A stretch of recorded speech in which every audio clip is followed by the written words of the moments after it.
সামাজিক বিপ্লবের মাধ্যমে বৈজ্ঞানিক সমাজতন্ত্র প্রতিষ্ঠার প্রত্যয় নিয়ে ১৯৭২ সালের ৩১ অক্টোবর জাসদ প্রতিষ্ঠা হয় বঙ্গবন্ধুর ঘনিষ্ঠ বলে পরিচিত তাত্ত্বিক নেতা সিরাজুল আলম খানের নেতৃত্বে। একদিকে গণতান্ত্রিক রাজনীতি থেকে সরে আসা, অন্যদিকে ৭ নভেম্বরের অভ্যুত্থানের ফসল ঘরে তুলতে না পারায় দলটি অস্তিত্বের সংকটে পড়ে। জাসদ প্রথম ভাঙ্গনের মুখে পড়ে ১৯৮০ সালে। তখন একটি গ্রুপ বের হয়ে বাসদ গঠন করে। ১৯৮৪ সালে আসম আব্দুর রবের নেতৃত্বে আরেকটা গ্রুপ আলাদা হয়ে যায়।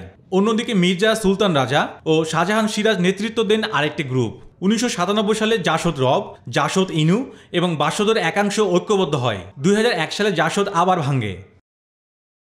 ২০০২ থেকে আসম রবের নেতৃত্বে জেএসডি নামে জাসদের কার্যক্রম পরিচালনা করছে। কিন্তু বারবার কেন এই ভাঙ্গন? তো আমাদের কিছু ভুল ত্রুটি ছিল, কিছু রোমান্টিসিজম ছিল, অনেক রকমের ষড়যন্ত্রের ফাঁদে আমরা পা দিয়েছিলাম। সরকার আওয়ামী লীগ এবং বিরোধী দল জাসদ উভয়ই একটা কার্যকরী সংসদীয় রাজনৈতিক ব্যবস্থা গড়ে তুলতে তারা ব্যর্থ হয়। সেখানে আমাদেরও দায়ভাগ আছে এবং সরকারি দলের ওই সময় তাদেরও দায়ভাগ আছে। ব্যক্তি স্বার্থ, গোষ্ঠী স্বার্থ এবং অনেক সময় সুযোগের সদ্ব্যবহার করবার সন্ধিক্ষণ, এরকম অনেক কিছু কেন্দ্র করেই কিন্তু জাসদের এই সমস্ত বিভক্তিগুলো এসেছে। সর্বশেষ চলতি বছর মার্চে অনুষ্ঠিত জাসদের কাউন্সিলে শরীফ নুরুল আম্বিয়ার নেতৃত্বে একটি অংশ আলাদা হয়ে যায়। এই বিভক্তিটা প্রধানত দলের ভেতরে গণতন্ত্র চর্চা না করার কারণে একটা হয়েছে। ইনু সাহেব উনি যদি চাইতেন দলকে ঐক্যবদ্ধ রাখতে, তাহলে ঐক্যবদ্ধ রাখতে পারতেন।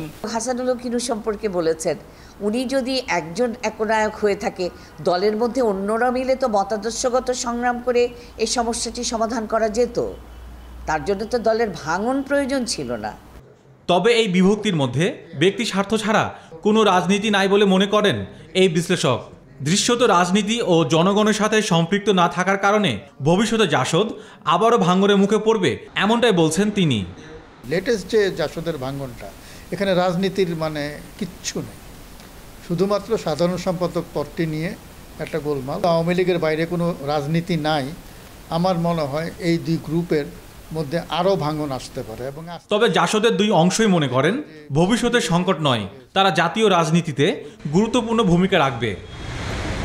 হাসান পারভেজ, নিউজ 24, ঢাকা।